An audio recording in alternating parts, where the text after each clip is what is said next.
सावन के महीने में शिवलिंग से यह गुप्त चीज उठाकर ले आना, आपकी सभी मनोकामनाएं पूरी होंगी। इतना पैसा आएगा कि गिनते गिनते थक जाओगे। भगवान भोलेनाथ जी के आशीर्वाद से अपने जीवन में बहुत उन्नति करोगे। भक्तों, हमारे हिंदू धर्म में सावन के महीने का बहुत अधिक महत्व होता है। सावन का महीना हिंदू पंचांग का 5वां महीना होता है। यह महीना भगवान शिव को समर्पित होता है। इस महीने में शिव भक्त भगवान शिव की विधिवत पूजा अर्चना करते हैं और सावन के महीने के सोमवार का महत्व और भी अधिक होता है। इस माह में शिव की पूजा अर्चना करने से सभी मनोकामनाएं पूरी हो जाती हैं। धार्मिक मान्यताओं के अनुसार सावन के महीने में भगवान शिव और माता पार्वती की विधिवत पूजा करने से भक्त की मनोकामना पूरी होती है। इसके साथ ही सावन के सोमवार व्रत रखने से भोलेनाथ की विशेष कृपा प्राप्त होती है। दोस्तों, इस बार 11 जुलाई से सावन की शुरुआत होगी और 9 अगस्त को समाप्त होगा। इस सावन में 4 सोमवारी व्रत होंगे। पहला सोमवारी व्रत 14 जुलाई को है, दूसरा 21 जुलाई को, तीसरा 28 जुलाई को और चौथा 14 जुलाई को है। सोमवारी व्रत 4 अगस्त को है। कहा जाता है इस सावन के महीने में किसी भी व्यक्ति ने भगवान भोलेनाथ की थोड़ी सी भी पूजा साधना कर ली तो उस व्यक्ति के जीवन की सभी मनोकामनाएं पूर्ण हो जाती हैं।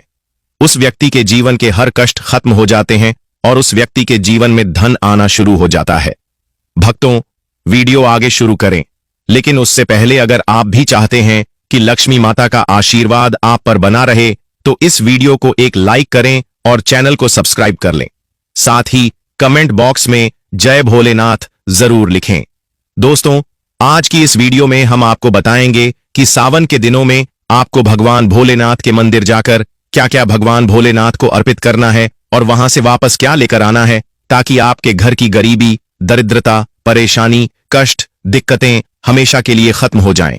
दूसरी तरफ आपके घर पर सुख, समृद्धि, यश, वैभव, ऐश्वर्य की प्राप्ति हो।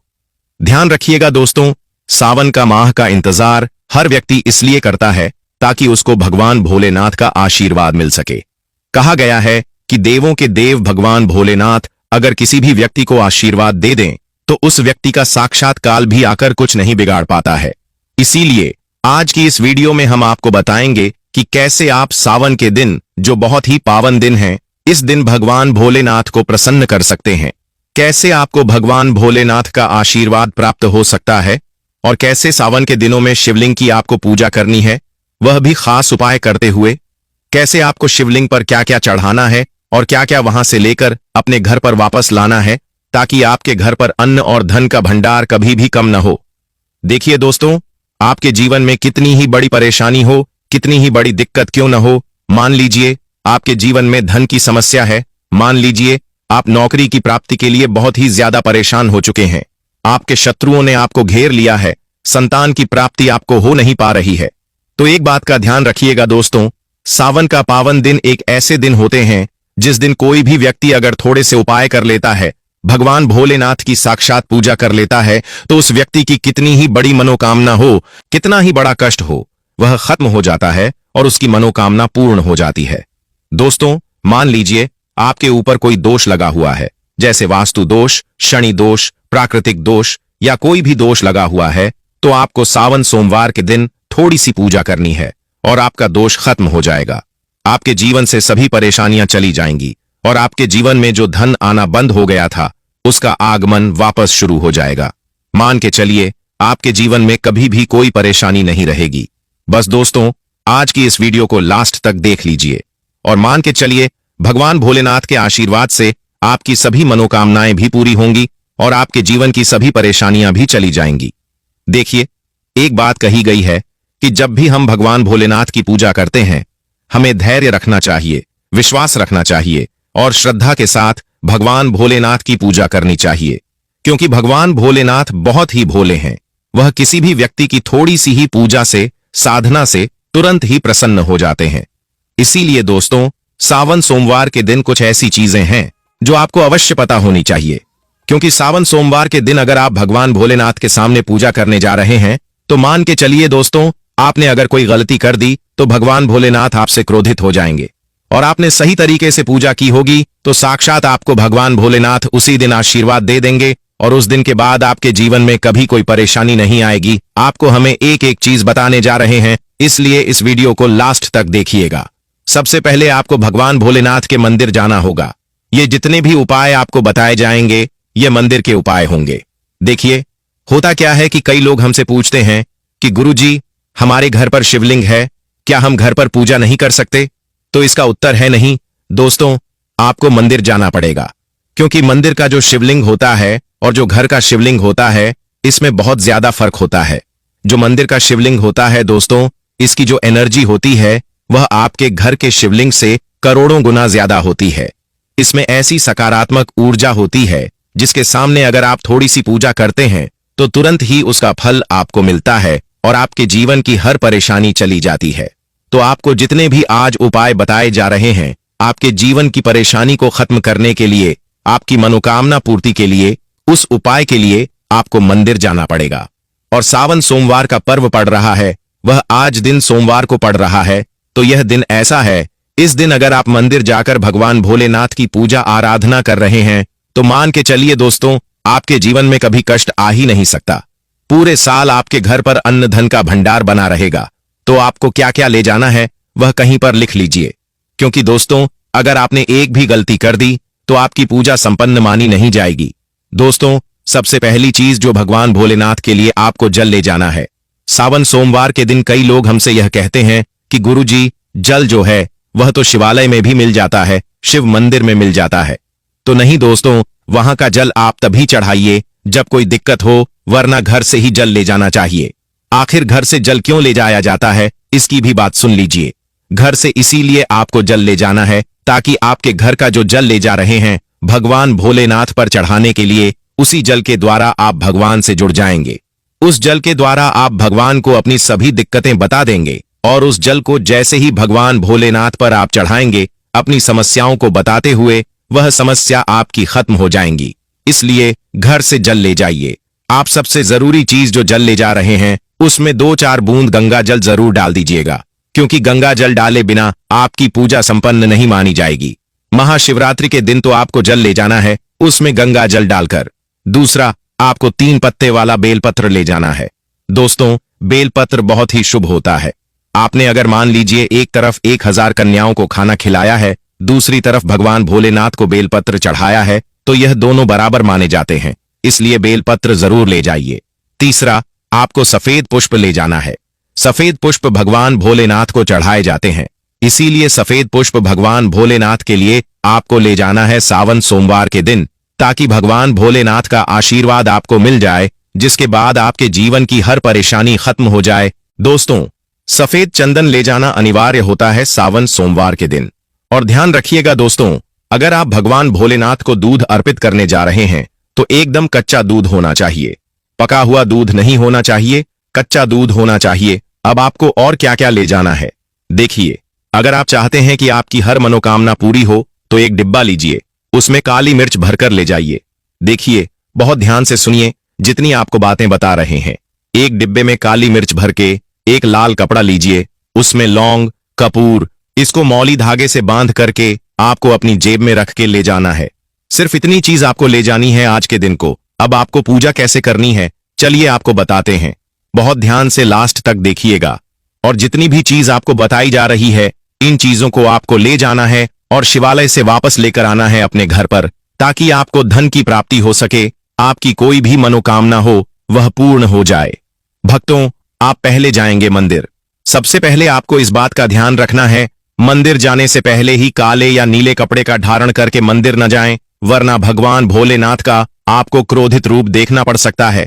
सबसे पहले आपको यह करना है कि पतली धार बनाते हुए जल भगवान भोलेनाथ को अर्पित कर देना।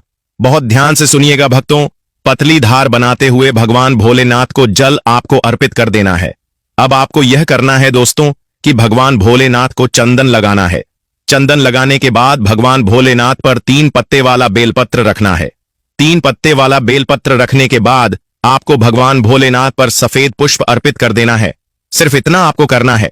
दूध अगर आप चढ़ाना चाहते हैं तो दूध भी आप चढ़ा सकते हैं, इतना बस आपको करना है। इतना करने के बाद आपको वहां पर खड़े होकर 108 बार, बहुत ध्यान से सुनिएगा, 108 बार आपको ओम नमः शिवाय का जाप करना है, या तो आप 108 बार कर लीजिए। ये 3 ऐसी चीज हैं जो आपको करनी है। अब आपको क्या करना है, एक डिब्बा जो काली मिर्च का आप ले गए हैं, उस काली मिर्च के डिब्बे को आपको शिवालय के जो गिरता हुआ शिवधारा है, जो शिवलिंग से वहां पर पानी गिर रहा है उसी शिवधारा के पानी से आपको छुआना है और अपनी जेब में वापस रख लेना है। ये जो लाल पोटली आप ले गए हैं बंद करके लौंग कपूर इसको भी छुआना है, वापस रख लेना है। अब आपको क्या करना है, जिस लोटे में पानी ले गए थे या जिस लोटे में भी आप दूध ले गए थे उसमें आपको क्या करना है, आपको जो भगवान भोलेनाथ का पानी वहां पर गिर रहा है, भक्तों ध्यान रखिएगा, शिवलिंग की जो पानी नीचे गिर रहा है उसी पानी का थोड़ा सा पानी अपने लोटे में ले लेना है। ध्यान रखिएगा, जो आपने लोटे में पानी भरकर ले गए हैं वह पानी वापस बचाना नहीं है, वह तो पूरा आपको भगवान भोलेनाथ को अर्पित कर देना। जो शिवलिंग से पानी गिर रहा है उस पानी को आपको अपने लोटे में वापस ले लेना है। भक्तों मान लीजिए आप यह सोच रहे होंगे कि कई लोग वहां पर पानी चढ़ा रहे हैं, तो इस बात की आप चिंता न करें, क्योंकि भगवान भोलेनाथ के शिवलिंग पर जब भी पानी चढ़ाया जाता है वह अमृत बन जाता है। कहा जाता है कई देवी देवता शिवलिंग के पास अदृश्य रूप में खड़े होते हैं ताकि शिवलिंग से गिर रहा पानी वह धारण कर सकें। इतना पवित्र होता है शिवलिंग से गिरता हुआ पानी। तो शिवलिंग से गिरता हुआ पानी को आपको अपने लोटे में ले लेना है, सिर्फ थोड़ी सी बूंदें ले लेनी है। अब आपको क्या करना है, आपको घर वापस आना है। जो आपने लोटे में पानी लिया है भक्तों, इसको घर पर आते ही घर के लोग जो हैं आपके, उनके ऊपर थोड़ा थोड़ा पानी छिड़क देना है। घर के हर कोने में पानी छिड़क देना है, घर के मुख्य द्वार पर पानी छिड़क देना है। ना सिर्फ इतना आपको करना है, इतना आपने कर दिया, अब मान लीजिए पूरे साल आपके घर पर नकारात्मक शक्तियां नहीं आ पाएंगी। आपके घर पर कोई काला जादू काली विद्या करवाने की कोशिश करेगा तो वह आपके घर पर नहीं कर पाएंगे। इससे आपके घर से नकारात्मक शक्तियां चली जाएंगी और सकारात्मक ऊर्जा आ जाएगी। यह जो अब काली मिर्च का भगवान भोलेनाथ जी के शिवलिंग से छुआ कर लाए हैं, इसको पूजा घर में रखें। ये जो काली मिर्च का डिब्बा है आपके पास, इसे कभी भी आप किसी शुभ कार्य के लिए निकलें, जैसे मान लीजिए आप बिजनेस मीटिंग के लिए जा रहे हैं, नौकरी की प्राप्ति के लिए जा रहे हैं, काली मिर्च घर के मुख्य द्वार से पहले रख के उसको कुचलते हुए निकालिए। मान के चलिए आपके काम में जो भी बाधा आने वाली होंगी वह बाधाएं भगवान भोलेनाथ के आशीर्वाद से अपने आप हट जाएंगी और आप जिस कार्य के लिए भी जाएंगे उस कार्य में आपको सफलता मिलेगी। दोस्तों, भगवान भोलेनाथ का यहां पर आपको साक्षात आशीर्वाद मिलेगा सावन सोमवार के दिन, और आपके जीवन से हर परेशानी चली जाएगी। सावन सोमवार की रात आप अपनी सभी प्रकार की बुरी अनिष्ट शक्तियों से छुटकारा पा सकते हैं। जो लोग भोलेनाथ माता पार्वती की पूजा करना चाहते हैं वह इस दिन अपने घर पर पारद का शिवलिंग रख लीजिए। अभिमंत्रित होना चाहिए। जो भी शिवलिंग आप रखें अच्छे से उनको मंत्रों द्वारा अभिमंत्रित करके रखें। स्फटिक हो, नर्मदेश्वर शिवलिंग हो, कोई भी रखिए, अच्छे से उनको भोलेनाथ को अपने घर पर ही पूजन कीजिए। एक लोटा जल चढ़ाकर, क्योंकि मंदिरों में बहुत भीड़ भाड़ होती है और सावन सोमवार पर यही भीड़ का नजारा बहुत ही खूबसूरत लगता है।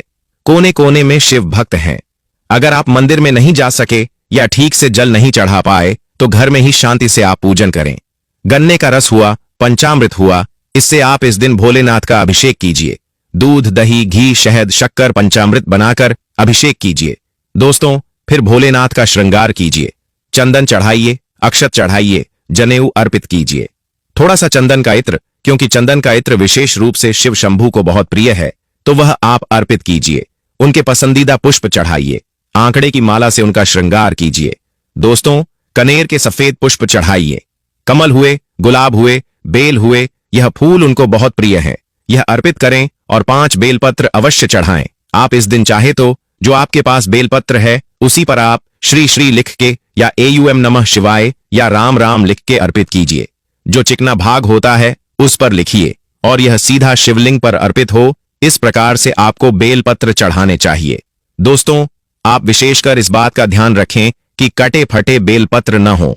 जो व्यक्ति अधूरी चीज भगवान को अर्पित करता है तो उसे भी कटे फटे पत्तों की तरह ही कटा फटा फल ही प्राप्त होता है। इसीलिए कभी भी अपूर्ण सामग्री अर्पित न करें।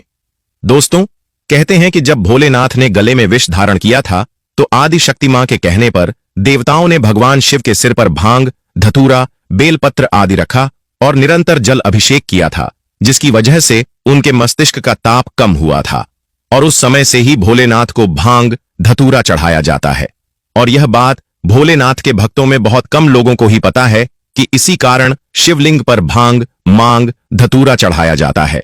दोस्तों, अगर आपके घर में शिवलिंग है तो आज के दिन आप चाहे तो शिव जी का त्रिशूल हुआ, डमरू हुआ यह भी आप उनको अर्पित कर सकते हैं और बुध आदि ग्रह इसमें संभव से सहायक होते हैं।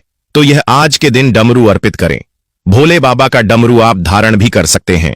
अभिमंत्रित करके आप अपने शरीर पर छोटा सा चांदी का डमरू धारण करें। लेकिन उससे पहले अगर आप भी चाहते हैं कि लक्ष्मी माता का आशीर्वाद आप पर बना रहे तो इस वीडियो को एक लाइक करें और चैनल को सब्सक्राइब कर लें और कमेंट बॉक्स में जय लक्ष्मी माता जरूर लिखें। इससे हमें मोटिवेशन मिलता है जिससे हम आप लोगों के लिए और अच्छे अच्छे वीडियो बना पाते हैं।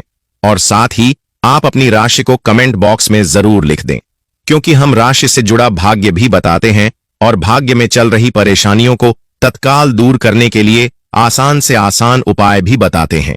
इसलिए आप अपनी राशि कमेंट बॉक्स में जरूर लिख दें।